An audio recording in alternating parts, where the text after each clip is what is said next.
The bells of Santa Muerte. In the dusty hills beyond San Miguel del Cobre, where thorned mesquites twisted like old witches' fingers and buzzards circled low, there stood a hacienda long swallowed by time and rumor. The locals never spoke of it aloud, save in whispers by firelight or prayer. It was called La Casa de las Campanas, the House of the Bells. Eloisa Morales had never believed in ghost stories. She was a city girl born in Monterrey, educated, practical, and skeptical of the old superstitions her abuela recited like scripture. When she inherited the property from a cousin she barely remembered, Eloisa saw it not as a curse, but an opportunity. "It's just land," she said to her friend over the phone. "An abandoned estate in the country. I'll restore it, maybe sell it. Worst case, I get a quiet retreat." Her friend sighed. "Just be careful, Misha. Places like that, they remember things." Eloisa arrived in the late afternoon, the air thick with the smell of sagebrush and sun-scorched earth. The estate loomed before her, a crumbling colonial mansion with wrought-iron gates flanked by statues of saints whose eyes had long been worn smooth by the wind. The old chapel bell tower jutted up like a crooked tooth against the darkening sky. She parked her truck, stepped onto the gravel path, and felt it at once. That strange, heavy stillness, as though the land had taken a breath and was holding it. Inside, the house was choked with dust and decay. Vines crept through shattered windows. A staircase sagged in the middle. But what caught her eye immediately were the bells, dozens of them, hanging from beams, set in alcoves, hung like charms above doorways. Every room, every hallway had at least one. She tugged the cord on one, just a test. The sound was soft, metallic, strangely muted. Not cheerful, not quite mournful, just odd. In the kitchen she found a journal. The leather was cracked, the pages yellowed. It belonged to her cousin Diego. "The bells are not for decoration," read the first entry. "They keep her quiet." Eloisa laughed aloud. Dramatic. But as night fell, her laughter died. The wind howled through the shutters. The trees scratched the windows. Somewhere deep within the house, a bell rang. Not by her hand. She froze. It rang again. Once. Then silence. She told herself it was nothing, a draft, an animal, some mechanical slip of time.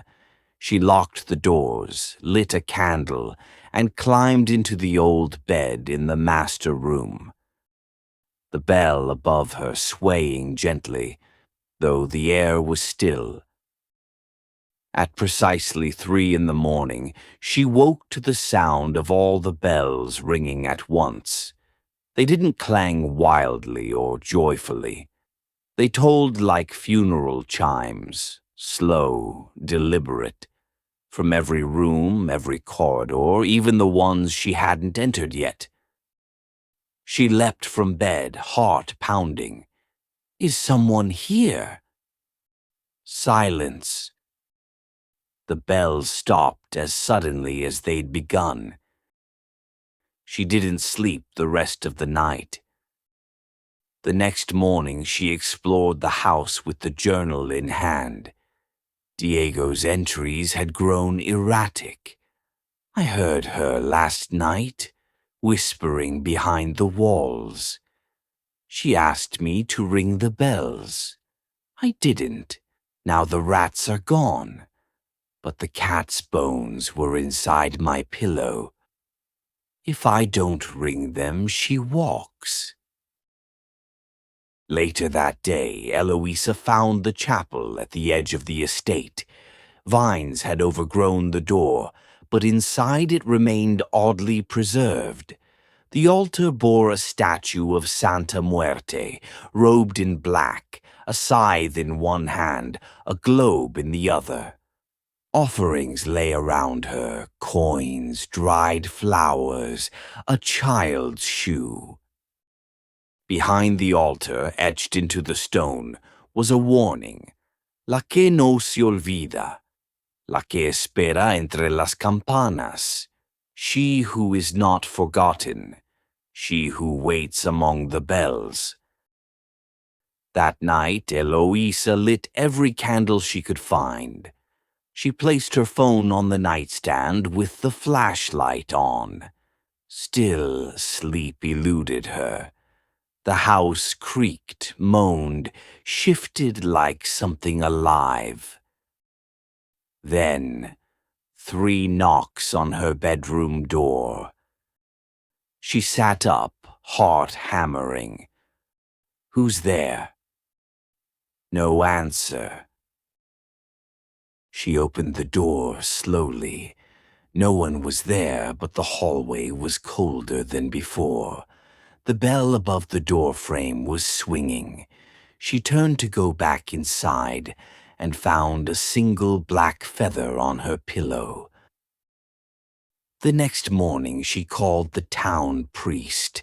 Father Santiago was old and blind in one eye, but when she said the name of the estate, he grew stiff.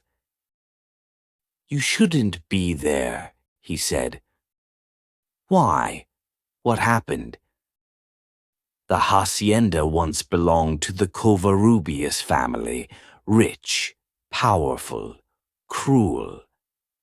In 1831, the youngest daughter, Isadora, was promised to a wealthy merchant, but she loved a poor stable boy.